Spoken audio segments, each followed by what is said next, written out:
नमस्कार साथियों, आपके अपने चैनल तेज सिविल्स एजुकेट टेक पे आप सभी का स्वागत है।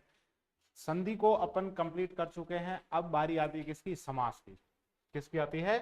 समास को अपन स्टार्ट करेंगे और देखेंगे कि संधि और समास दोनों किस तरह से हिंदी के अंदर व्याकरण की रचना करते हैं, हिंदी के अंदर है व्याकरण को समृद्ध बनाते हैं।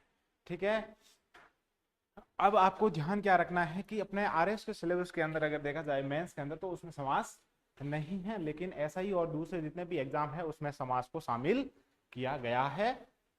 अब अपन देखे हैं कि जैसे सम सम प्लस आस क्या है? समास शब्द दो शब्दों से मिलकर के बना है। किससे? सम प्लस आस शब्द मिलकर के बना है। और सम का मतलब होता है पास में, और आस का मतलब होता है बैठना या बिठाना। अर्थात दो स्वतंत्र शब्दों के पास पास बिठाने को क्या कहते हैं? समास कहते हैं। किसको? दो स्वतंत्र शब्दों को आसपास में बिठाने से क्या बनता है? समास बनता है। समास प्रक्रिया में बने यौगिक शब्द को सामासिक पद भी कहा जा सकता है, समस्त पद भी कहा जा सकता है, और समास पद या समास युक्त शब्द या समासिक सामासिक पद है वो कहा जाता है। इसको क्या है? सामासिक पद बोल सकते हैं, समास युक्त पद बोल सकते हैं। सामासिक पद को अलग अलग करने की रीति को क्या कहते हैं? समास विग्रह या विग्रह कहते हैं। जब आप समास को तोड़ते हैं, क्या करते हैं? समास के दो जो शब्द मिले हुए हैं, सामासिक पद है, उसको क्या बोलेंगे? जब उसको तोड़ते हैं या उसको जैसे संधि विच्छेद करते हैं, वैसे ही समास विग्रह है उसको कहा जाता है। विग्रह के समय दो शब्दों के बीच में कारक चिन्ह या आपके पारस्परिक संबंध सूचक शब्द का प्रयोग होता है, वो अपन आगे देखेंगे। सामासिक पद में इसका लोप हो जाता है। जब आप विभक्ति या आपके पारस्परिक संबंध, दो शब्दों के बीच में संबंध को स्थापित करने वाले शब्द क्या होते हैं? सामासिक पद के अंदर लोप हो जाते हैं, विलुप्त हो जाते हैं। और उस प्रक्रिया को क्या बोला जाता है? जब विलुप्त करते हैं तो उस प्रक्रिया को बोला जाता है सामासिक पद, या उसको बोला जाता है समास। और जब उसको अलग अलग किया जाता है तो उसको बोला जाता है समास विग्रह या विग्रह। ये इसकी है परिभाषा हो गई है। अब अपन आते हैं कि सर समास कितने प्रकार के होते हैं। आप देखेंगे कि बहुत सारी बुक्स के अंदर है वो अलग अलग लिखे हुए हैं। कहीं पे 4 लिखे हुए हैं और कहीं पे कितने लिखे हुए हैं? किसी किसी जगह है सामासिक पद है वो या समास के प्रकार है वो कितने लिखे हुए हैं? आपके लिखे हुए हैं 4। वो कैसे लिखे हुए हैं उसको अपन देख लेते हैं एक बार। समास के प्रकार, समास के प्रकार। अब आपको ध्यान क्या रखना है? आपको ध्यान ये रखना है कि ये दोनों को ही मान्यता मिली हुई है।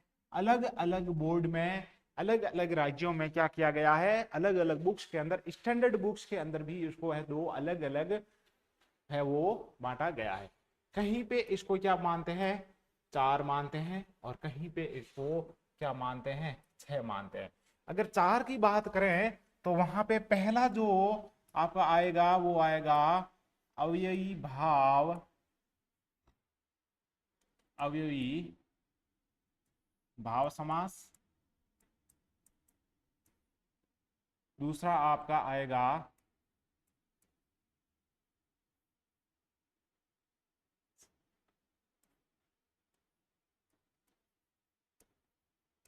तत्पुरुष समास, द्वंद्व समास,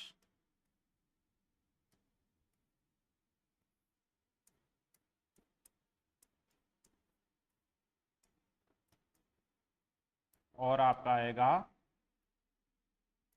बहुव्रीहि समास।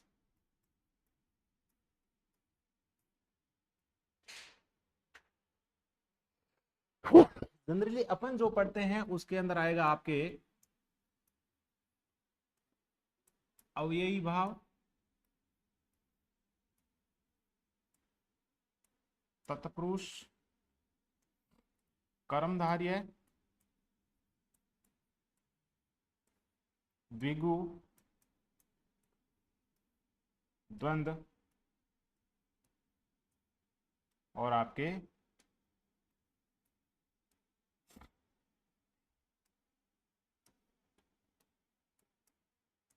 बहुव्रीहि, ये आएंगे 6 के अंदर। अब सर जो आपके कर्मधारय और द्विगु है ये क्या किए जाते हैं, ये इसी के पार्ट मान लिए गए हैं। क्या मान लिए गए हैं, इसी के पार्ट है वो मान लिए गए हैं। कर्मधारय और आपके द्विगु को क्या मान लिया गया है, पार्ट मान लिया गया है। सर ऐसा क्यों किया गया है, वो अलग अलग इसमें मान्यताएं हैं।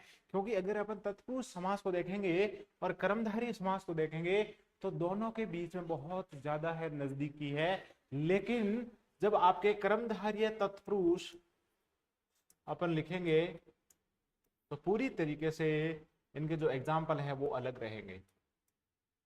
पूरी तरह से एग्जाम्पल क्या रहेंगे, अलग रहेंगे। आपको एक और कंफ्यूजन होगा कि सर कर्मधारय के अंदर है कहीं बहुव्रीहि है कहीं कर्मधारय है। लेकिन आपको ध्यान रखना है जब तीसरे के अर्थ में प्रयोग हो तब क्या हो जाएगा, बहुव्रीहि हो जाएगा। क्या हो जाएगा, बहुव्रीहि हो जाएगा। और जब तीसरे के अर्थ में यूज होने वाले कुछ शब्द है उसको अगर अपन आइडेंटिफाई नहीं कर पाएंगे तो हो सकता है आपके कुछ द्वंद्व और आपके कुछ अविभाव समास के भी जो एग्जाम्पल है वो किस में चले जाएंगे, बहुव्रीहि में चले जाएंगे। इसलिए मैंने आपको पहले ही बोला है कि आपको क्या करना है, टेस्ट सीरीज ज्वाइन करनी है। क्या करना है, ज्यादा से ज्यादा मैक्सिमम है आपको टेस्ट देने हैं, वहां से आपके क्लियरिटी आएगी। वहां से अलग अलग प्रकार के मैक्सिमम आपके क्या आएंगे, एग्जाम्पल्स है आप देखेंगे। अब इस पे मान लीजिए आपके प्रश्न आ जाए कि समास है वो कितने प्रकार के होते हैं, तो अगर वहां पे 6 लिखा हुआ हो तो आपको 6 को राइट करना है। क्या करना है, 6 को राइट करना है। क्योंकि अपने राजस्थान बोर्ड की जो बुक है, कौन सी, आरबीएससी की जो बुक है उसमें कितना है, 6 है। और आपके अदर कुछ स्टेट्स की जो बोर्ड है, अदर स्टेट्स के, उसमें क्या लिखे हुए हैं, 4 लिखे हुए हैं। उससे कोई फर्क नहीं पड़ता कि 4 है या 6 है। लेकिन अगर मान लीजिए आपका प्रश्न क्या आ जाए, सीधा प्रश्न आपके एसआई में आ जाए, कई बार होता है कि आपके कंसेप्चुअली आप कितने क्लियर हैं, हालांकि वो नहीं पूछेंगे। क्योंकि अगर ये इतना सरल होता कि समास को क्लियर कट 6 या 5 भागों में बांट दिया जाए, प्रकार में बांट दिया जाए, तो ये सब अलग अलग क्यों लिखते, इनको अलग अलग है वो कहीं 4 कहीं 6 क्यों लिखते। इसलिए इसमें क्या है, कंफ्यूजन है। इसलिए ऐसे कंफ्यूजन वाले प्रश्न भी क्या नहीं किए जाते हैं, पूछे नहीं जाते हैं। पिछले कुछ 2-4 साल से आप देख रहे होंगे कि इससे पहले क्या था कि सभी जो कंफ्यूजिंग वाले प्रश्न थे वो हाई कोर्ट में के अंदर जा रहे थे, सुप्रीम कोर्ट तक है वो गए हैं। इसलिए आपको क्या करना है, आपको इस तरह की डिबेट में नहीं घुसना है, इस तरह की डिबेट में है वो नहीं पढ़ना है। अब अपन आते हैं कि किस प्रकार से अलग अलग समास है उसके एग्जाम्पल अपन लेते हुए देखेंगे। समास के 4 भेद है या 6 भेद अपन बोलेंगे, 4 या 6 कोई भी बोलेंगे तो किसी प्रकार का कंफ्यूजन नहीं रहना है। अविभाव है, तत्पुरुष समास है, उसमें कर्मधारय और द्विगु इसके अंतर्गत है, द्वंद्व है और बहुव्रीहि है। इसको अपन है अलग अलग भी पढ़ेंगे, लेकिन इसका अगर हेडिंग है वो टाइटल अगर साथ में भी आ जाए तो भी अपने को किसी प्रकार की दिक्कत नहीं होनी चाहिए। मैंने आपको अलग स्लाइड में है वो बता दिया है कि किस प्रकार से समास को अलग अलग है वो किया गया है। अब आते हैं अव्ययभाव समास। अव्यय ये क्या होता है, अगर अपन देखें इस शब्द को, क्या देखेंगे इस शब्द को, ए प्लस वे, क्या है, ए प्लस वे।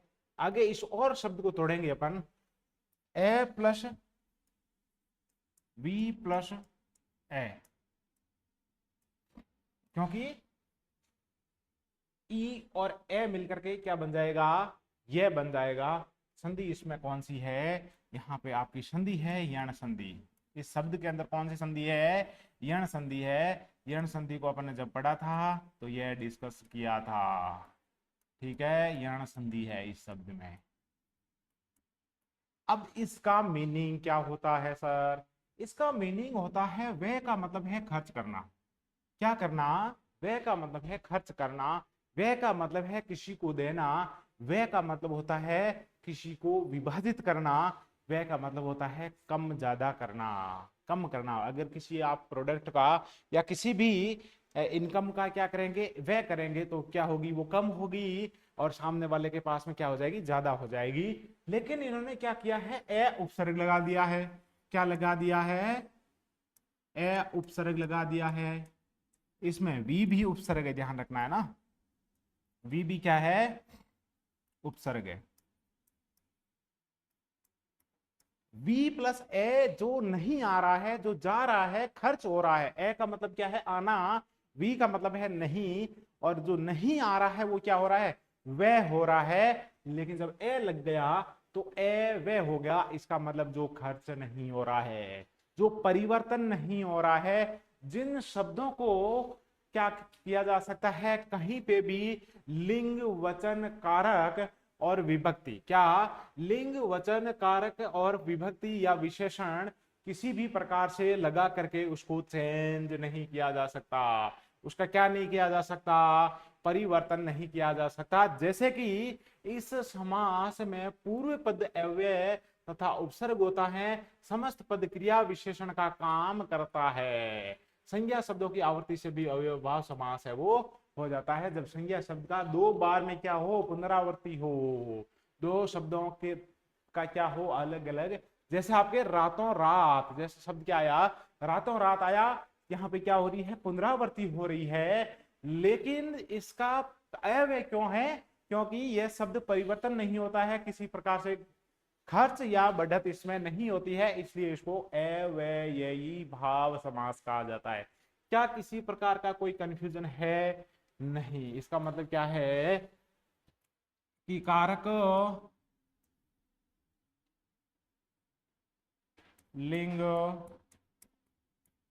वचन, कारक इसमें है वो नहीं आएगा, क्योंकि कारक की तो इसमें विज्ञप्ति है, वो पहले से ही होती है विभक्ति। लिंग वचन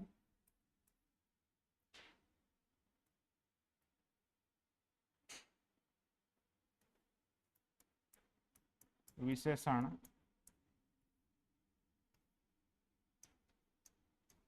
के कारण परिवर्तन नहीं होगा, इन शब्दों में नहीं होगा। ये बात आपको ध्यान रखनी है, रख लेंगे, बिल्कुल सर रख लेंगे। ऐसा स्टेटमेंट भी आ सकता है कि जिस समास के अंदर है वो लिंग और वचन का प्रभाव नहीं रहता है, या उनके प्रभाव से कोई परिवर्तन उसमें नहीं आता है शब्द में, तो वो क्या रहेगा, अविभाव समास रहेगा। और इसमें आपको ध्यान रखना है, पूर्व पद का मतलब है प्रथम पद क्या होगा, हमेशा अव्यय होगा। क्या होगा, अव्यय होगा। अब जैसे इसमें एक शब्द है यथा, आपको क्या याद रखना है, आपको कुछ अव्यय शब्द है वो याद रखने हैं, वो आपके आगे एक अलग से टॉपिक है, उसमें भी अव्यय है आपके। यथा है, क्या आपने कभी पढ़ा है यथों, क्या आपने कभी पढ़ा है यथी, क्योंकि लिंग बचेंगे तो यथी, और वचन चेंज होगा तो यथों। ऐसा आप नहीं पढ़ेंगे, क्योंकि वो क्या है, वो आपके है एक तरह से क्या है, आपके है अव्यय शब्द है। और जिस शब्द के आगे अव्यय लग जाएगा वो उसमें क्या होगा, अव्यय भाव समास होगा। एक और ध्यान रखना है, जब संज्ञा शब्द है और उनकी क्या होगी, पुनरावृत्ति या आवर्ती होगी, बार बार वो शब्द आएंगे, दो बार है वो शब्द आएंगे, वहां पे भी क्या होगा, अव्यय भाव समास होगा। एक आपको यह याद रखना है अव्यय, और दूसरा रखना है आपको क्या रखना है, शब्दों की पुनरावृत्ति। किसी प्रकार का कंफ्यूजन नहीं है। अब अपन आते हैं एग्जाम्पल पे।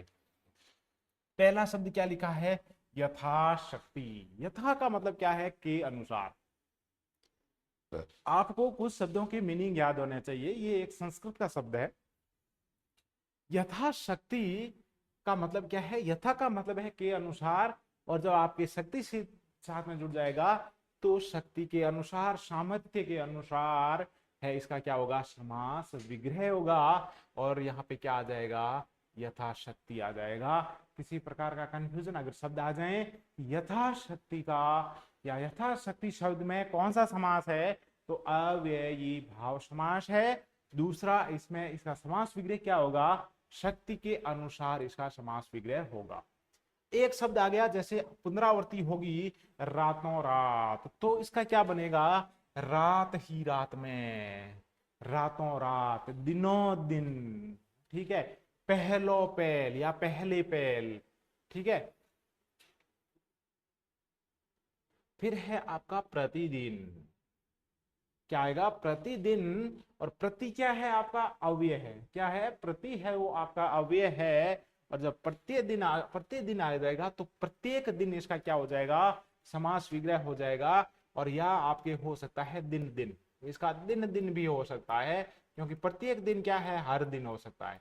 प्रत्येक दिन या दिन दिन भी लिखा जा सकता है, और आपका हर दिन भी लिखा जा सकता है, क्या, हर दिन भी लिखा जा सकता है। पहले पहल, पहले पहले, पहले पहले हो जाएगा, क्या हो जाएगा, पहले पहले, पहले पहल का पहले पहले हो जाएगा। आजीवन, आपके शब्द आएगा आजीवन। आ का मतलब क्या होता है, जब किसी भी शब्द के आगे आ लगेगा, उपसर्ग आ पे लगेगा, तो क्या हो जाएगा, वो उस तक हो जाएगा। उसका मतलब है, आ का मतलब है तक, और आपके आजीवन हो जाएगा तो जीवन तक हो जाएगा। आजीवन है, उसको कारावास की सजा दी जाती है। कई बार ऐसे है वो लाइन भी आ जाती है कि आजीवन कारावास की सजा दी जाती है। आजीवन, आजीवन, अपराधी को आजीवन कारावास की सजा दी जाती है, सजा दी जाती है। इस वाक्य में कौन सा समास है, वाक्य में कौन सा समास है, ऐसा प्रश्न आ सकता है। दूसरा प्रश्न कैसे आ सकता है कि निम्न युग्मों में है वो किसमें अव्ययी भाव समास नहीं है, तो वहां पे आपके युग्म शब्द है वो लिखे होंगे।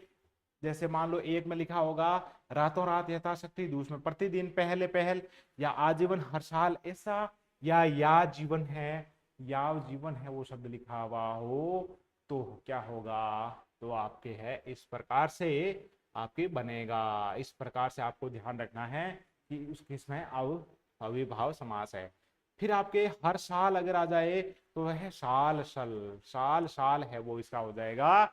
या आपके प्रति साल अगर करेंगे तो वहां पे थोड़ा गलत हो जाएगा, क्योंकि प्रति क्या है, एक तरह का तत्सम शब्द है, और साल क्या है, तद्भव है, इसलिए उसका मेल है वो नहीं बनेगा। याव जीवन, क्या है, शब्द लिखा हुआ क्या है, याव जीवम। ये शब्द सर कहां से बना, यह शब्द बना है आपके यावत प्लस जीवन, यावत प्लस जीवन। अगर मान लीजिए कि आपके जो पहले वर्ण है उसके सामने अगर क्या आ जाए, जय आ जाए, तो जय आधा हो जाएगा, क्या हो जाएगा, जय आधा हो जाएगा, तो याव जीवन शब्द बन जाएगा। याव जीवन शब्द है वो बन जाएगा। कौन सी संधि, आपके व्यंजन संधि, क्या है, व्यंजन संधि। अब आप देख रहे होंगे कि हर शब्द के अंदर है वो क्या हो रहा है, नए नए है वो एक्सपेरिमेंट हो रहे हैं, क्या हो रहे हैं, नए नए एक्सपेरिमेंट इसमें हो रहे हैं।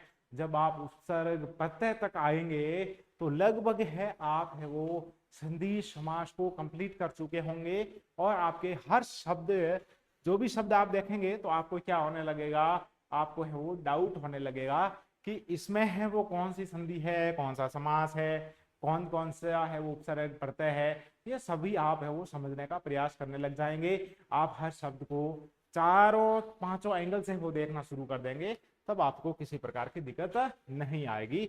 याव जीवन, यावत का मतलब क्या होता है, पर्यंत, तक है वो, इसमें जीवन पर्यंत भी आ सकता है, जीवन भर भी आ सकता है, क्या आ सकता है, जीवन भर भी आ सकता है। पर्यंत का मतलब क्या है, जीवन भर, ठीक है। जीवन तक नहीं आएगा, ये ध्यान रखना है आपको। तक क्यों नहीं आएगा, एक जीवन तक का मतलब क्या होता है कि वो लास्ट, जैसे मान लो कि जीवन तक का मतलब क्या है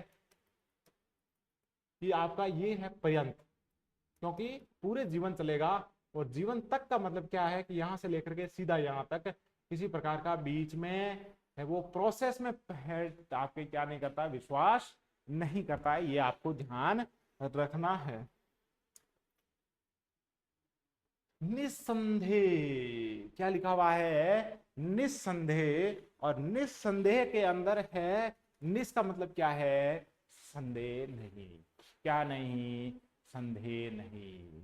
बिना संदेह के या संदेह के बिना उसको क्या बोलेंगे, निस्संदेह। जहां पे उपसर्ग आ जाए, जहां पे आपके अव्यय आ जाए या शब्दों का रिपीटेशन हो जाए तो क्या होगा, अव्ययभाव समास होगा। बेशक, अपने शब्द सुना है, बेशक, बिना किसी शक के या शक के बिना। फिर है भरपेट। शब्द क्या है, भरपेट। और यह है शब्द आपका आया हुआ है क्योंकि इसमें भर क्या है, इसमें सर भर है वो अव्यय है। क्या है, अव्यय है। तो पेट भरकर, भरपेट खाना है, पेट भरकर खाना है। अब आप मान लीजिए कि मैं एक वाक्य है वो लिखता हूं कि मैंने पेट भरकर खाना खाया, और एक मैं बोलता हूं मैंने भरपेट खाना खाया। तो जो शब्द है उसमें आपको सही शब्द कौन सा लग रहा है, आपको भरपेट। क्योंकि जो समास और संधि होते हैं वो क्या करते हैं, समास और संधि है वो शब्दों का संक्षिप्तीकरण करते हैं। अपने को एक कम से कम है शब्दों में अगर बोलना हो तो वहां पे अपन समास का क्या बना देते हैं, समास विग्रह का समास बना देते हैं। यथा स्थान, यथा का मतलब क्या है, यथा का मतलब है आपके के अनुसार। क्या है, के अनुसार है। लेकिन यहां पे आप देख रहे होंगे कि यथा को क्या किया है, जो स्थान निश्चित है, क्या है, जो स्थान निश्चित है उसी को क्या बोलेंगे, यथा स्थान। या यहाँ पे बोलेंगे कि स्थान के अनुसार, निश्चित स्थान के अनुसार है, इसको बोल सकते हैं निश्चित, निश्चित स्थान के अनुसार, निश्चित स्थान के अनुसार यथा स्थान। ठीक है, यह भी बोल सकते हैं और वैसे भी बोल सकते हैं। यथा मति, जैसी मति है या मति के अनुसार। मति का मतलब क्या होता है, बुद्धि। ठीक है, यथा योग्य, जितना योग्य है या योग्य के अनुसार, जितना योग्य है या योग्य के अनुसार। यथा समय, जो समय निश्चित है। इनको कुछ आपके जो शब्द है उनको रट लेना आप। यथा विधि, जैसी विधि निर्धारित है या विधि के अनुसार भी हो सकता है। यह आपके जैसी विधि निर्धारित है, जैसी विधि निश्चित है, वो भी हो सकता है। ये कुछ अलग अलग पद में है। अब आपको ध्यान क्या रखना है, सर निर्धारित होगा या निश्चित होगा, इसमें आपको नहीं पढ़ना है। ऐसे है आपको इस प्रकार का कंफ्यूजन, इस प्रकार के डिफरेंशिएट, इस और इस प्रकार के जो विभेद है आपसे नहीं पूछे जाएंगे। यथा गति, तो गति के अनुसार। यथोचित, जैसा उचित है। अब यहाँ पे उचित के अनुसार करेंगे तो सही नहीं बैठेगा। तो जैसा उचित है उसको यथोचित बोलेंगे, और जैसा संभव है उसको क्या बोलेंगे, यथा संभव बोलेंगे। क्या बोलेंगे, यथा संभव बोलेंगे। यथाक्रम के है, जैसा क्रम है या क्रम के अनुसार। कुछ में क्या होता है कि दोनों तरफ से भी अपन लिखते हैं, उसका समास विग्रह करते हैं तो भी वो सही आता है। यथार्थ, ये बहुत शब्द अच्छा है। यथार्थ शब्द है वो कैसा बना है, यथार्थ। यथार्थ एक शब्द होता है वागार्थ। क्या होता है, वागार्थ। यथार्थ, वागार्थ।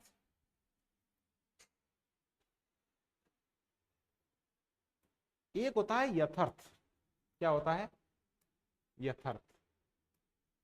मैं आपके सामने 3 शब्द है मैंने लिखे, और एक मैं और लिख देता हूं आपके सामने, वागर्थ। आपको क्या करना है, आपको एक बात का मैंने पहले ही बोल दिया है कि जितने सिंपल प्रश्न आएंगे, जितने आसान प्रश्न आएंगे, वो उतने आसान है नहीं। जो इंसान जितना सीधा दिखता है, जो इंसान जितना सरल दिखता है, वो उतना सरल होता नहीं है। सरल दिखने का मतलब ये नहीं है कि वो सरल है। ये हो सकता है कि समझने वाला उसको सही ढंग से नहीं समझ पा रहा है, या समझने वाले ने अपनी मेहनत नहीं की है, सीधा बोल दिया कि बहुत सिंपल है। ऐसे ही अपन क्या करते हैं, जो प्रश्न आते हैं उसको क्या करते हैं, समझ लेते हैं कि बहुत सिंपल है, इसको मैं पहले ही सही कर दूंगा। ठीक है। अब कई बार क्या होता है कि यथार्थ शब्द लिखा आ जाए और आपको वाक्य के अंदर कहीं है क्या छांटनी है, अशुद्धि छांटनी है। क्या छांटनी है? अशुद्धि छांटनी है। तो आप यथार्थ को सही रखेंगे या यथार्थ को सही रखेंगे? आप वागार्थ को सही रखेंगे या वागर्थ को सही रखेंगे? मैंने इसको इसलिए साथ में रखा है कि आपका कंफ्यूजन दूर हो जाए। ठीक है। अपने संधि पढ़ चुके हैं, अब आपको संधि के नियम लगाने हैं। ये शब्द बने कैसे? अगर अपन बात करें यथार्थ की, तो इसमें सर है वो संधि कौन सी हो सकती है? अगर अपन इसकी बात करें कि यथा प्लस अर्थ, लेकिन अगर यथा प्लस अर्थ होता तो ए आ और मिल करके यथा, अगर इसका शब्द क्या रखते हैं अपन,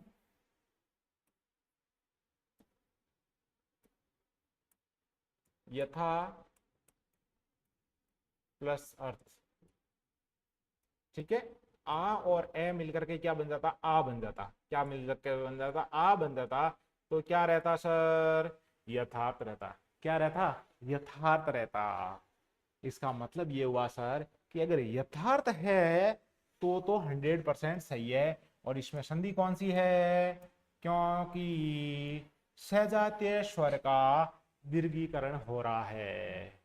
लेकिन सर क्या यथार्थ जैसा कोई शब्द होता है? अगर मान लीजिए कि मैं यथ प्लस अर्थ करता हूं, क्या करता हूं? यथ प्लस अर्थ करता हूं, तो भी ये शब्द सही नहीं होगा यथार्थ। इसका मतलब है कि सर यह शब्द तो क्या है? गलत है। क्या है? गलत है। ठीक है सर, इसको गलत मान लिया, इसको सही मान लिया। यथार्थ का क्या है? अर्थ के अनुसार इसका क्या हो जाएगा? है वो हो जाएगा, या जैसा अर्थ है वैसा भी इसका क्या होता है? समास विग्रह होता है। इसकी कहानी है वो यथार्थ शब्द की पूरी हो चुकी है। अब अपन आते हैं वागर्थ और वागार्थ। अगर यथार्थ सही है तो वागार्थ भी सही होगा। क्या होगा? वागार्थ सही होगा, लेकिन वागार्थ सही नहीं है। अगर अपन इसका क्या करें, इसको अगर तोड़ें तो सर वाग प्लस अर्थ, क्योंकि अर्थ तो है ही पीछे, वाग प्लस अर्थ, ए और ए मिलकर के क्या बन गया? आपके आ बन गया और वागार्थ। सर कोई दिक्कत नहीं है। आपने गलत कैसे बोल दिया?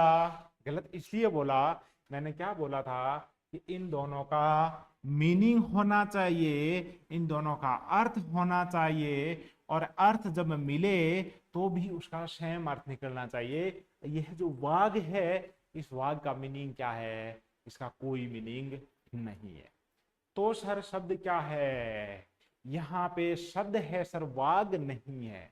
यहाँ शब्द क्या है आपके? वाक है। क्या है? वाक शब्द है, और वाक में के आधा है, और यहाँ पे क्या है? अर्थ है। अगर मान लीजिए क के सामने स्वर आ जाए, क्या आ जाए? क के सामने स्वर आ जाए तो इसका तीसरा वर्ण हो जाता है। तीसरा वर्ण कौन सा? सर इसका तीसरा है वा। क का तीसरा वर्ण कौन सा है? ग। और ए इसमें मिल जाएगा तो ग पूरा हो जाएगा। अर्थ। क्या शब्द बन गया? वागर्थ। जो आप बोलते हैं उसका अर्थ, वाक का मतलब बोलना, और बोलने के अर्थ को क्या बोलते हैं? वागर्थ बोलते हैं, वागार्थ नहीं बोलते हैं। तो यथार्थ में तो गलत क्या हो गया? आपके यथार्थ गलत हो गया, और वागर्थ में क्या हो गया? वागर्थ सही हो गया, वागार्थ गलत हो गया।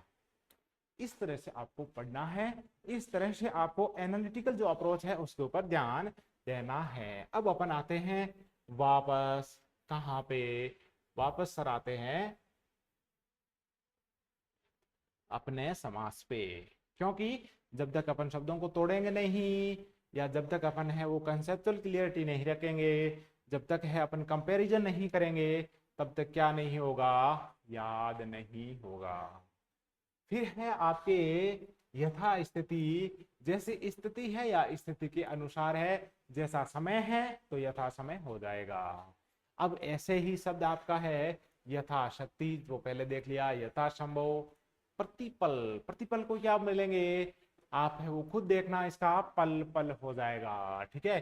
प्रति व्यक्ति या इसका हो जाएगा आपके हर व्यक्ति, प्रति व्यक्ति का क्या हो जाएगा व्यक्ति, हर व्यक्ति।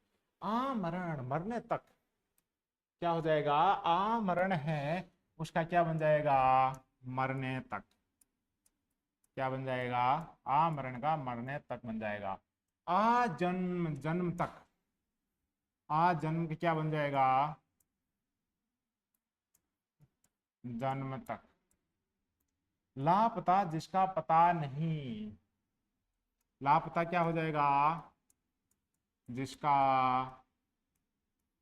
पता नहीं, लापता, क्योंकि यहाँ पे क्या है आपके उपसर्ग है। लाजवाब, जिसका जवाब नहीं या बिना जवाब के, क्या हो सकता है बिना जवाब के, बिना जवाब के। लाइलाज, बिना इलाज के, क्या हो जाएगा बिना इलाज के या इलाज के बिना, बिना इलाज के या इलाज के बिना। अनजाने, बिना जाने, अनजाने क्या हो जाएगा जाने बिना या बिना जाने। बेखटके, बिना किसी खटके के, क्या बिना खटके के, कोई खटका कोई नखरा नहीं, बेनखरा, बिना खटके के या खटके के बिना, कोई खटका नहीं करना है। हर रोज, हर रोज का क्या हो जाएगा आपके हो जाएगा रोज रोज, हर रोज आ जाता है, हर रोज है वो फोन आ जाता है, रोज रोज फोन आ जाता है। किसका आ जाता है रोज का फोन आ जाता है, किसका आ जाता है रोज का, मतलब गुलाब आपके फूल का जब फोन आता है रोज रोज हर रोज, ठीक है।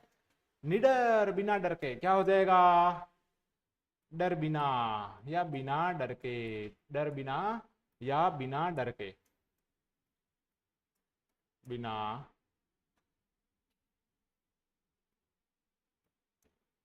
बिना डर के। सहर्ष, हर्ष सहित, इसका क्या हो जाएगा सहर्ष का क्या हो जाएगा, हर्ष का मतलब क्या होता है हर्ष का मतलब खुशी, हर्ष सहित, ठीक है, खुशी के साथ, हर्ष के साथ नहीं खुशी के साथ, किसके साथ खुशी के साथ, सहर्ष, ठीक है। क्योंकि यहाँ पे क्या है से आपके उपसर्ग है। एकाएक, एक ही एक में, एकाएक का क्या हो जाएगा एक ही एक में।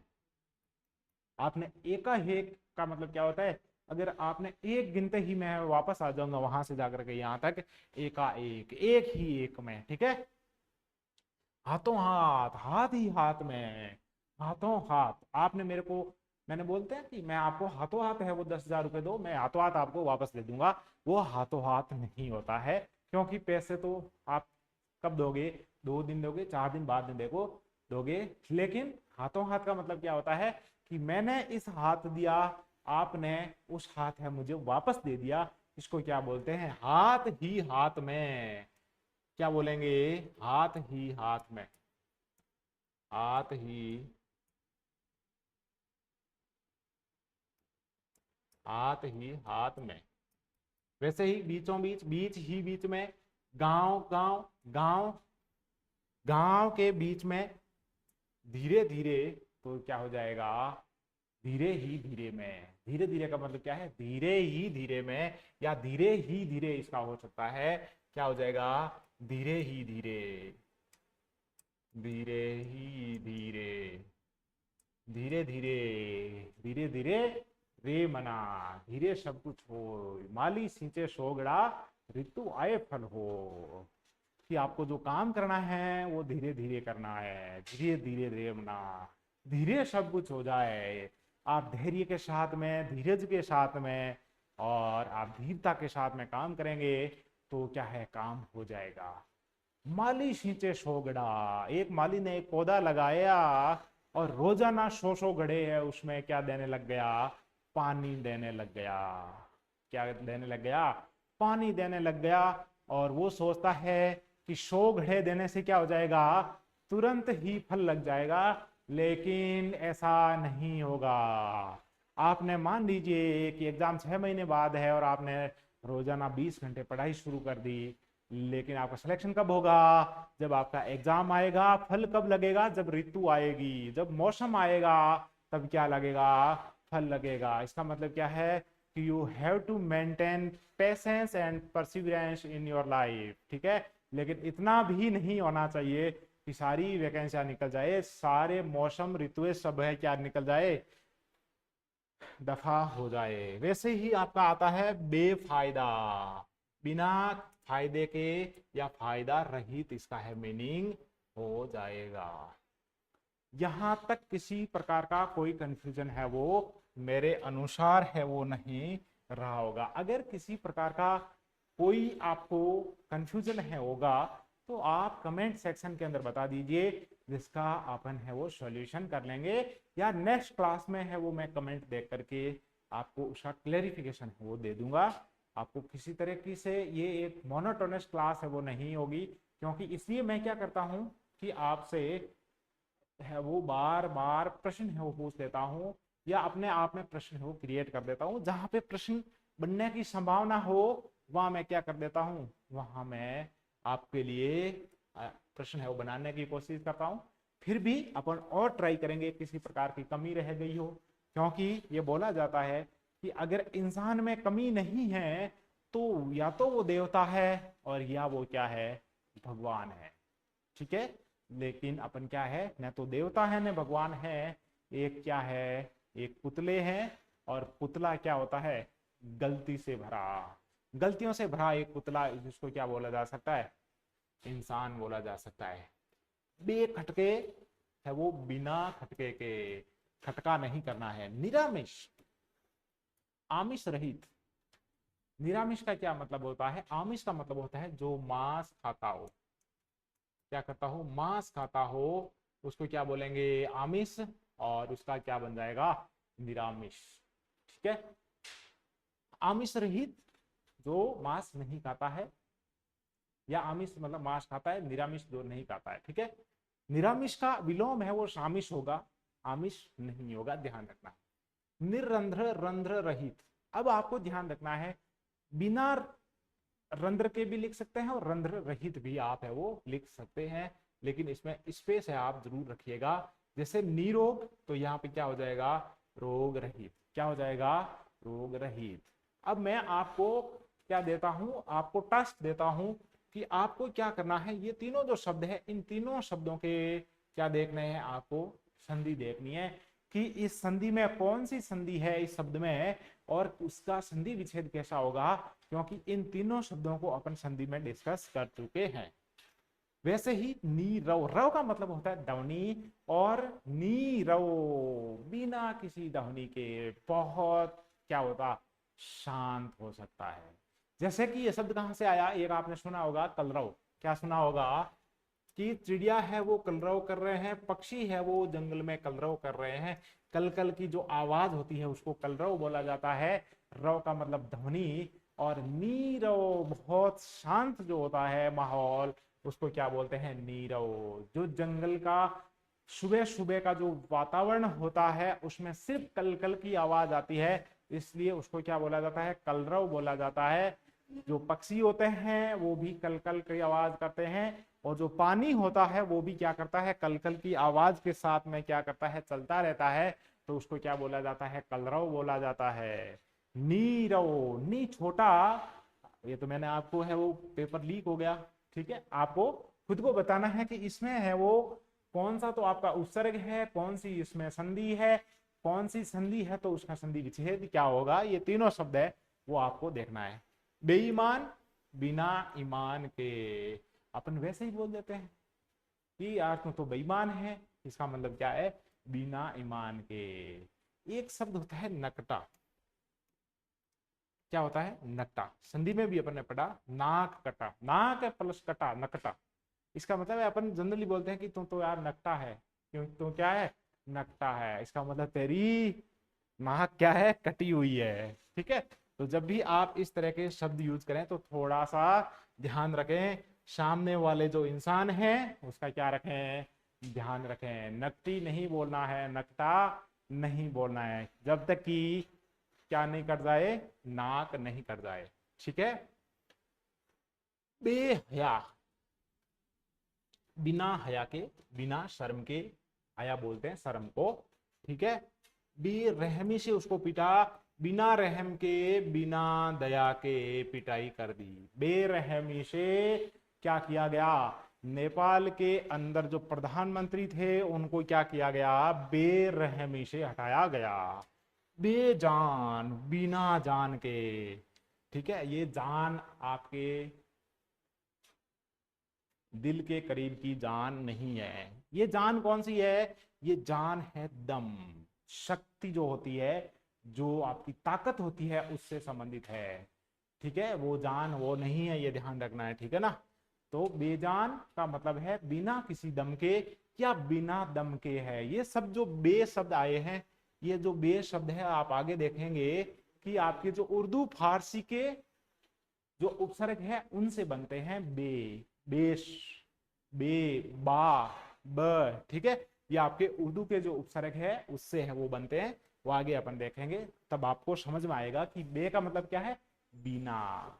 ठीक है, बा का मतलब क्या है, बाकायदा। बा का मतलब है साथ में, कायदे के साथ में, बाकायदा। ठीक है, लेकिन बे है वो उल्टा हो जाता है, बेमुरबत। ठीक है, तो बेमुरबत का, बिना मुरबत के, बेहिसाब, बिना हिसाब के। बेहिसाब मेरे से बात मत कीजिए, बिना हिसाब के बात मत कीजिए, ये गलत है। ठीक है ना, बेहिसाब का है वो बात मत कीजिए। बेगैरत, बिना गैरत। ठीक है, निडर, बिना किसी नर के, डर के। और बेकाम है, बिना काम के। बेकाम है वो किसी तरह का क्या नहीं करना चाहिए, किसी भी इंसान को बेकाम परेशान नहीं करना चाहिए, तो क्या हो जाएगा, बेकाम हो जाएगा। अब कुछ शब्द ऐसे है जो आपके प्रति उपसर्ग लगाने से बनेंगे, इसको मैंने क्या कर दिया है, आपके सामने अलग से लिख दिया है। जैसे प्रत्यक्ष, अब सर इसमें तो प्रति दिख ही नहीं रहा है, प्रत्यक्ष कहां से है, तो आपको पता होगा कि संधि क्या बनेगी, प्रति प्लस अक्स। क्या बनेगी, प्रति प्लस अक्स, और ए जब ई के साथ में मिल जाएगा तो क्या बन जाएगा, यह बन जाएगा प्र और तय आपके पास में आधा है ही, अक्स आ जाएगा, प्रत्यक्ष, प्रत्यक्ष। तो यहाँ पे क्या है, प्रत्यक्ष में प्रति उपसर्ग है, जब ये मिलता है तो यण संधि इसमें बन जाती है अक्स के सामने। इसका मतलब क्या है, इसमें प्रति है, बाकी वाले में प्रति आपको दिख ही रही है। तो प्रति अक्ष, अक्स का मतलब क्या होता है, यहाँ पे अक्स का मतलब है आंख से। ठीक है, किससे मतलब है, आंख से। किससे मतलब है, आंख से। तो अक्षी के सामने, अक्ष के सामने नहीं होगा। अक्ष का मतलब होता है धुरी, क्या होता है, अगर आप देखेंगे अक्ष और अक्षी, तो अक्ष का मतलब धुरी है, अक्षी का मतलब आंख है। तो प्रत्यक्ष, मैंने प्रत्यक्ष देखा, मैंने उसको उसके साथ में घूमते हुए प्रत्यक्ष देखा गुरुजी। तो प्रत्यक्ष देखा मतलब क्या हो गया, कि धुरी के सामने देखा नहीं, आंखों के सामने देखा, अक्षी के सामने देखा। कहां देखा, अक्षी के सामने देखा, मतलब आंखों में देखा, मेरी आंखों में है उसको देखा। प्रत्यक्ष, आंख के सामने, इसको ध्यान रखना है। अक्ष के सामने आ जाए तो क्या करना है, गलत करना है। अक्ष नहीं है यहाँ पे, आंख को अक्ष नहीं बोल सकते, क्या बोलेंगे, एक शब्द है आगे भी आएगा, वो आपको मैं यही बता देता हूं, फिर आपको याद रहेगा कि प्रत्यक्ष क्यों है। एक शब्द आता है मृग नयनी, क्या आता है, मृग नयनी शब्द क्या आता है, मृग नयनी। इतना सुंदर शब्द है ये, मृग नयनी। मृग का मतलब क्या है, हिरण। क्या है, हिरण, और हिरण की जब आप देखोगे बहुत सुंदर होती है। तो हिरण की जैसी आंख होती है, उसके समान किसी अगर की क्या है, आंख है, किसकी क्या है, आंख है, तो उसको क्या बोलेंगे, मृग नयनी। क्या बोलेंगे, मृग नयनी। अब इसका अपने को क्या करना है, इसमें कर्मधारी समास है, अगर आप आगे आएंगे देखेंगे, लेकिन वो मैं फंडामेंटल्स आपको बताना चाहता हूं। अब यहाँ पे अपन जनरली क्या करते हैं कि मृग के समान नहीं, क्या करते हैं, मृग के समान नयन वाली, अरे मेरे वाली तो मृग के समान नयन वाली है। क्या आपके आपकी जो वो है, उसकी जो आंख है वो मृग के समान है या मृग की नयन के समान है? दोनों में बहुत कंफ्यूजन है। अगर मृग के समान है तो उस आंख में सींग भी होंगे, उस आंख में पूंछ भी होगी, उस आंख में क्या होंगे, चार पैर भी होंगे, उस आंख में मुंह भी होगा और उस आंख में पेट भी होगा। लेकिन अगर मृग की नयन के समान अगर नयन है तो उसकी आंखें मृग की जो आंख है उसके समान रहेगी। ठीक है, समझ में आ रहा है? बहुत सुंदर आंखों वाली, आंखों वाली किसके बराबर, मृग की नयन के समान नयन वाली मृग नयनी, ना कि मृग के नयन, मृग के समान नयन वाली। ठीक है, कंफ्यूजन क्लियर? प्रत्यक्ष और अक्षी का कंफ्यूजन क्लियर? वेरी गुड, बहुत अच्छा। प्रतिध्वनि, एक ध्वनि के बाद में दूसरी ध्वनि, प्रतिध्वनि, ध्वनि के बाद ध्वनि, प्रतिध्वनि। प्रतिशत, प्रत्येक शत या प्रत्येक सैकड़ा जिसको बोलता है प्रत्येक सैकड़ा। प्रतिहिंसा, हिंसा के बदले हिंसा। प्रतिहिंसा किसको बोलते हैं कि किसी ने अगर है वो लाठी चलाई तो सामने वाले ने क्या चला दी, बंदूक चला दी। क्या चला दी, बंदूक चला दी। प्रतिद्वंद, द्वंद के बदले द्वंद, हिंसा के बदले हिंसा, प्रतिहिंसा, प्रतिद्वंद, ये आपको ध्यान रखना है। अगर प्रति आ जाए तो आपको क्या करना है, आपको सर इसके समान आपको लिखना है। ठीक है, क्या किसी प्रकार का कोई कंफ्यूजन नहीं? अगर क्या आ जाए, क्या आ जाए, आ जाए तो इसमें है आपका तक, पर्यंत और शे तीनों आ जाएगा। आ जीवन का है, जीवन पर्यंत या जीवन भर। आ मरण का है, मरण पर्यंत, मरण तक। और आ कंठ का है, कंठ तक या आपके कंठ पर्यंत दोनों भी हो सकता है। मैंने आपको पहले क्या बताया कि पर्यंत होता है पूरे जिंदगी भर। अगर आप वहां पे लिखा हुआ है पर्यंत की जगह है आकंठ में, अगर पर्यंत लिखा हुआ है और एक तक भी लिखा हुआ आए तो आपको क्या करना है, तक करना है। ठीक है, क्या किसी प्रकार का कंफ्यूजन नहीं? बहुत अच्छा। फिर है आपके क्या आ जाए, से आ जाए, बे आ जाए, बा आ जाए, तो उत्तर पद में क्या कर लेना है, आपको शहीद कर देना है। जैसे सा आनंद, सानंद, सानंद कैसे बना है, से प्लस आनंद, से प्लस आनंद, ए और आ मिलकर के आ बन जाएगा, तो क्या हो जाएगा, सानंद, सानंद। ठीक है, सानंद मतलब है आनंद सहित, शय प्रमाण, प्रमाण सहित, सार्थक, शय प्लस अर्थक, क्या हो जाएगा, अर्थ सहित, सशक्त, शक्ति शहीद, शक्त शहीद, ये नहीं आएगा, आपको थोड़ा सा ध्यान रखना है। बखूबी, क्या हो जाएगा, बखूबी का खूबी सहित, और बा अदब, क्या हो जाएगा, अदब शिष्टाचार सहित। क्या बा अदब आदमी है, क्या उसका शिष्टाचार है। ठीक है, सह परिवार, परिवार सहित, सह पत्नी, पत्नी सहित। अगर आपको सह परिवार किसी कार्ड पे लिखा हुआ आए तो क्या करना है, आपको अपने माता पिता को ले जाना है, अपने बच्चों को ले जाना है और अपनी घरवाली को भी ले जाना है। लेकिन सह पत्नी का अगर कोई स्वीकार आ जाए, आपको आमंत्रण आ जाए, इनविटेशन आ जाए, तो आपको क्या नहीं करना है, बाकी वाले लोगों को नहीं ले जाना है, सिर्फ और सिर्फ आपको क्या करना है, अपनी सोलमेट को ले जाना है, सहपत्नी। ठीक है, सावधान, अवधान सहित। अवधान का मतलब होता है सचेतक, चेतना। सावधानी सहित आप है वो सावधान, से प्लस अवधान। अवधान मतलब देखते हुए। ठीक है, यहां पे भी आपकी संधि कौन सी, दीर्घ संधि। सजातीय स्वर का क्या हो रहा है, दीर्घीकरण हो रहा है। से शर्त, शर्त सहित बा इज्जत उसको क्या कर दिया गया, बरी कर दिया गया। इज्जत सहित उसको क्या कर दिया गया, इज्जत सहित उसको बरी कर दिया गया, बा इज्जत बरी कर दिया गया। ये शब्द है अपन ने सुना है। मैं प्रयास आपके साथ में करता हूं कि उनको एग्जाम्पल के साथ में बताया जाए। ठीक है, जब पदों में पुनरावृत्ति हो, क्या हो, अब ये शब्द यहाँ पे आ गया, पुनर प्लस आवृत्ति। क्या आ गया, पुनर प्लस आवृत्ति आ गया, और पुनरावृत्ति शब्द हो जाएगा। कौन सी संधि सर, व्यंजन संधि। कौन सी संधि, व्यंजन संधि। ठीक है, लूटम लूट, लूट के बाद लूट, लूटम लूट मचा दी वहां पे।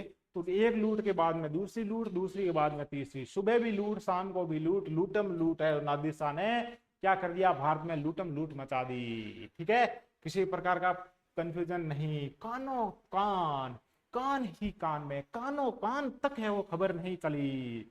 इसका मतलब है किसी को भी खबर है वो नहीं पता चली, किसी के कान में है वो खबर है वो नहीं चली, कान ही कान में है वो क्या हो गया, खबर नहीं चली। बात कानों ही कानों में, कानों कानों तक पहुंच गई। हर आदमी के कान ही कान में तक है वो बात पहुंच गई, कान ही कान में, कानों कान। बीचों बीच, बीच के भी बीच में, या बीच बीच ही बीच में, दोनों भी हो सकता है इसका। रातों रात, रात ही रात में, दिनों दिन, दिन के बाद दिन, या दिनों दिन ही दिन में। ठीक है, दिनों दिन है वो क्या हो रही है, दिनों दिन क्या हो रहा है, महंगाई है वो बढ़ रही है दिनों दिन, दिन के बाद दिन। ठीक है, फूटम फूट, फूट के बाद फूट, लूट के बाद लूट, और फूट के बाद में फूट। अंग्रेजों ने फूटम फूट तरीके से क्या कर लिया, भारत पे अधिकार कर लिया। सुना सुनी, सुनने के बाद सुनना, सामने वाले से सुनी और उसकी भी सुनी। ठीक है, एक बात के बाद में सुना सुनी बोलते ना, कहा सुनी हो गई, सुना सुनी हो गई। हाथों हाथ, हाथ ही हाथ में, घड़ी घड़ी प्रत्येक घड़ी। ठीक है, ये आपको ध्यान रखना है। जब शब्द की क्या हो, पुनरावृत्ति हो, तो उसको किस प्रकार से वो करते हैं, आपके समास विग्रह करते हैं, वो आपको ध्यान में रखना है। अब मैं उम्मीद करता हूं कि आपको इसमें भी किसी तरह का कंफ्यूजन नहीं है। साफ साफ मना कर दिया, क्या कर दिया, साफ साफ मना कर दिया। साफ के बाद है साफ है वो उन्होंने बोला, दोनों बाहर, नहीं नहीं, ना ना, ना ना का मतलब है ना ना। ठीक है, मंद मंद, वो कैसे उसने रिएक्शन किया। दोस्त है वो घूमने गए, वापस आके पूछा कि क्या माहौल रहा, तो क्या बोला कि वो तो मंद मंद मुस्कुरा रहा था, या मंद मंद मुस्कुरा रही थी। तो मंद के बाद मंद, धीरे धीरे, है ना, धीरे धीरे, धीरे के बाद में धीरे, मतलब है पहले भी उसका जो रिएक्शन था धीरे था, उसके बाद में भी धीरे था। धीरे धीरे पहिया गाड़ी का क्या होता है, रुकता है, धीरे, उससे धीरे, फिर उससे धीरे, मंद मंद हवा चल रही है। एक बार धीरे धीरे, धीरे धीरे हवा चल रही है, मंद मंद मुस्कुरा रही है। ठीक है, ये आपको याद रखना है। घर घर, प्रत्येक घर, चला चली, चलने के बाद चलना है। मारा मारी, इस मार्केट में, इस बाजार में तो पता नहीं मारा मारी ही चलती रहती है। मारा मारी क्या है, मार के बाद में मार, ये मारना नहीं है, मारा मारी का मतलब है कंपटीशन। ठीक है, एक का एक, एक के बाद एक, बार बार, बार के बाद में बार। बार कौन सा, इंग्लिश वाला बार नहीं है, ये हिंदी वाला बार है। ठीक है, भागम भाग, भागने के बाद भागना। जिंदगी है वो भागम भाग बनी हुई है। आपके दोस्त ने पूछा कि आजकल क्या चल रहा है, कुछ नहीं साहब, कुछ नहीं भाई, भागम भाग चल रही है। कभी है वो कहीं इनविटेशन में जाना पड़ रहा है, कभी किसी की शादी में जाना पड़ रहा है, ऑफिस की ड्यूटी अलग है, बच्चों को ले जाना, बच्चों को पढ़ाना, घर के काम, बाहर के काम, माता पिता को संभालना, दोस्तों से बातचीत करना, उनसे मिलना जाना है, वो कहाँ हो पाता है। जिंदगी कैसे चल रही है, भागम भाग। भागने के बाद भी क्या करना पड़ रहा है, भागना पड़ रहा है। बहुत अच्छा। अब अपने आता है, ये मैंने इसको डिमार्केशन इसलिए किया है, अलग अलग है वो आपको समझाने का प्रयास इसलिए किया गया है कि आप इसको क्या नहीं करें, कंफ्यूजन किसी प्रकार का नहीं रहे। जब उत्तर प्रत्यय के रूप में अनुसार, पूर्वक या उपरांत हो तो उनका समास विग्रह निम्नानुसार होगा। जैसे आपके अनुसार लिखा हुआ है, अवसरानुसार, अवसर प्लस अनुसार, अवसरानुसार तो अवसर के अनुसार हो जाएगा, इच्छा अनुसार तो इच्छा के अनुसार हो जाएगा, सेवोपरांत, ये लीजिए शब्द आ गया, किसी प्रकार का कंफ्यूजन, सेवोपरांत, सेवा प्लस उपरांत। अगर यहाँ पे ए आ, यहाँ ऊ ओ तो ओ बन जाएगा, तो क्या हो जाएगा, ओ हो जाएगा। कौन सी संधि, किसी प्रकार का कंफ्यूजन, गुण संधि। सेवोपरांत, सेवा के उपरांत, ठीक है, सेवा के बाद में। कर्मानुसार, कर्म के अनुसार, विवाह प्लस उपरांत, इसमें भी आपके गुण संधि, विवाह के उपरांत, विश्वास पूर्वक, विश्वास के साथ या विश्वास सहित भी हो सकता है इसमें। फिर है प्रयत्न पूर्वक, प्रयत्न के साथ में पूर्वक आ जाए तो के साथ आएगा, क्या आएगा, के साथ आएगा। योग्यता अनुसार, योग्यता के अनुसार, और निर्देश अनुसार, निर्देश के अनुसार, ये शब्द है अपन जनरली उसको क्या करते हैं, यूज करते हैं। तो इसमें भी आपको क्या नहीं होना है, कंफ्यूज नहीं होना है। अव्ययीभाव समान के अन्य महत्वपूर्ण उदाहरण है, अव्ययीभावी जो समास है उसके अन्य उदाहरण है, उनको भी अपन है वो देख सकते हैं। दिनानुदिन, दिन के पीछे दिन, दिन प्लस अनु प्लस दिन, ये शब्द क्या है, दिन प्लस अनु प्लस दिन। अनुदिन का मतलब है के पीछे दिन, एक के पीछे एक दिन, और दिनानुदिन क्या हो जाएगा, यहाँ पे दीर्घ संधि हो जाएगी, क्या हो जाएगी, दीर्घ संधि हो जाएगी। और दिनानुदिन में समास कौन सा हो जाएगा, अव्ययी भाव समास, और उसका क्या बन जाएगा, दिना, दिन के पीछे दिन। अनुगुण, गुण के है योग्य, अनुगुण ये इसके अनुगुण है, इसका मतलब है गुण के योग्य है, वह है उसके अनुगुण है, उसके गुण के योग्य है। तो क्या हो सकती है, दोनों की शादी कर सकते हैं। परोक्ष, इसमें क्या बनेगा, परोक्ष में पर प्लस अक्षी, क्या बनेगा, पर प्लस अक्षी। आपके गुण संधि हो गई, अपवाद है एक तरह का, और अक्षी से परे, पर का मतलब है दूर, क्या है, पर का मतलब है दूर, अक्षी से परे, अक्ष से परे नहीं होगा, मैंने आपको प्रत्यक्ष वाले में भी बताया और इसमें भी आपको बता रहा हूं। अक्षी से परे मतलब है परोक्ष, प्रत्यक्ष का परोक्ष हो जाता है विलोम, प्रत्यक्ष का मतलब है आंख के सामने, ठीक है, परोक्ष का मतलब है आंख से दूर, ठीक है, जो दिखता नहीं हो, जिसका अपने पास में क्या नहीं हो, साक्ष्य नहीं हो। अध्यात्म, अधि प्लस आत्म, आत्मा से संबंधित, अध्यात्म, अध्यात्म में कौन सा समास है, अविभाव समास है, और अधि प्लस आत्म है, इसका क्या होगा, यण संधि इस शब्द में होगी, और आत्मा से संबंधित इसका क्या हो जाएगा, हो जाएगा इसका समास विग्रह।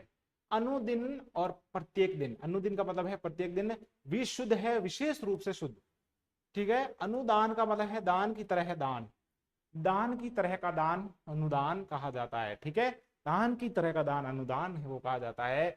नियंत्रण है विशेष यंत्रण से युक्त, क्या है, नियंत्रण विशेष यंत्रण से युक्त। अनुसार है जैसा सार है वैसा, और अनुकृति है जैसी कृति है वैसी, ठीक है। इसमें क्या है, आपके अविभाव समास है।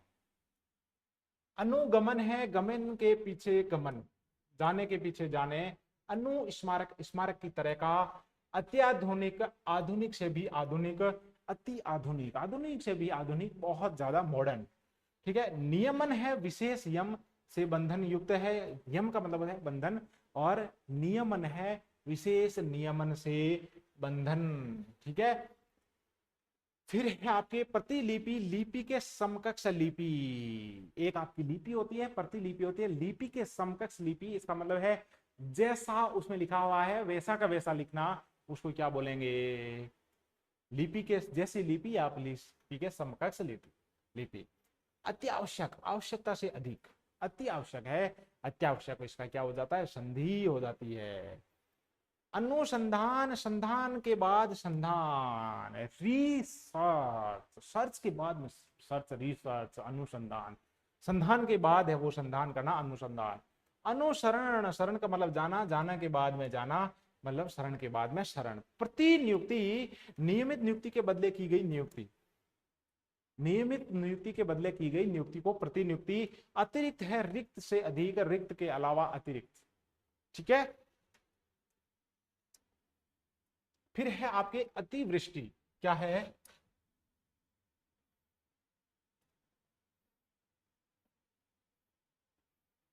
अतिवृष्टि।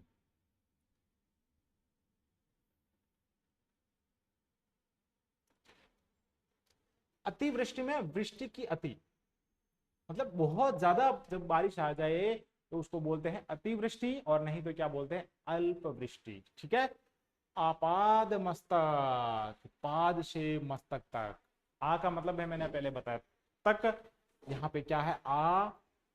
फिर है पाद का मतलब है पद, और मस्त का मतलब है आपके क्या? दिमाग। और मस्तक, मस्तक का मतलब है पूरा माइंड, जो दिमाग, सिर जिसको होता है मस्तक बोलते हैं। तो पाद से मस्तक तक, पाद से लेकर के मस्तक तक, आपाद मस्तक, यह शब्द है आपके क्या है? इंपॉर्टेंट है। आ जानू बहु, जानू का मतलब क्या होता है? जानू का मतलब होता है घुटना। जानू का मतलब क्या होता है? घुटना। आ का मतलब है घुटना, और बाहा का मतलब है बाहू। बाहू, बाहू का मतलब है बाहा, भुजा तक। जानू घुटने से भुजा तक भी इसमें लिखा आ सकता है, जानू घुटने से बाहू तक, बाजू तक आ सकता है। तो आजानू बाहू, जिनका जो चोला है वो कितना? घुटने से लेकर के बाहा तक है वो। अगर कोई चोला पहनता है तो उसको क्या बोलते हैं? आ जानो बाहू। नी धड़क, बिना धड़क के, धड़क का मतलब है चिंता, बेधड़क। ठीक है ना, बेधड़क भी हो सकता है, सच बेधड़क। निर्विवाद, बिना विवाद के। निगोड़ा, बिना पैर के। गोड़ का मतलब क्या होता है? पैर होता है। गोड़ का मतलब जो अपन मारवाड़ी में गोड़ा बोला है, क्या बोला है? गोड़ा जो बोलते हैं वो गोड़ होता है। निगोड़ा मतलब क्या है? बिना गोड़ का। भरसक, सक सामर्थ्य भर, शक्ति भर है वो, उसको बोलते हैं शक्ति भर है। भरसक मैंने है प्रयास किया, जितनी मेरी शक्ति थी उतना मैंने प्रयास किया। शक का मतलब है शक्ति, शक्ति भर है, इसका हो जाएगा। जीवन भर, पूरे जीवन। दिन भर, पूरे दिन। दर असल, असल में। ठीक है, ये इनके क्या बन जाएंगे? ये इनके समास विग्रह बन जाएंगे। ठीक है। अब आज की क्लास है वो, मैं उम्मीद करता हूं कि आपको बहुत शानदार लगी होगी, कुछ कंफ्यूजन भी हुआ होगा, क्योंकि आगे अपन देखेंगे कि कुछ शब्द है वो दूसरे समास में भी प्रयुक्त होंगे, लेकिन वहां पे आपको कंफ्यूज नहीं होना है। आजकल जो आरपीएससी प्रश्न पूछती है उसमें क्या लिखा होता है कि सबसे उपयुक्त इसका विकल्प कौन सा होगा, सबसे उपयुक्त उत्तर है वो क्या होगा। तो आपको क्या करना है, उसको मेरिट के अनुसार है डिसाइड करना है। ऐसे शब्द भी आएंगे कि है वो लगभग है, हो सकता है कि 2 या 3 समास में है उसको प्रयुक्त हो जाए, ये आपको ध्यान रखना है। मैं आपको शब्द भी बताऊंगा, लेकिन संधि के अंदर है ध्यान रखना है आपको कि लगभग है वो संधि है वो एक ही संधि होती है, अलग अलग संधि नहीं हो सकती है। एक शब्द में हो सकता है एक शब्द अगर 2 बार टूटे या 2 जगह से टूटे तो वहां पे है वो आपके दो संधियां हो सकती है। अगर 3 बार टूटे, 3 जगह से टूटे तो हो सकता है 3 तरीके से अगर वो उसका विच्छेद हो तो हो सकता है उसमें 3 संधि भी हो सकती है। लेकिन समास के अंदर एक समास है, एक शब्द समासिक शब्द है, उसके अंदर है 2 समास अलग अलग तोड़ करके नहीं बन सकते।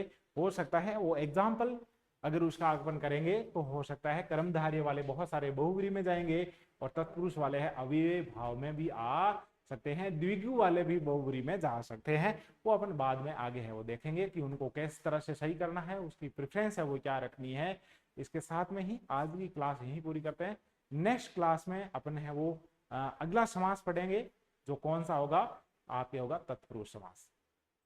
धन्यवाद।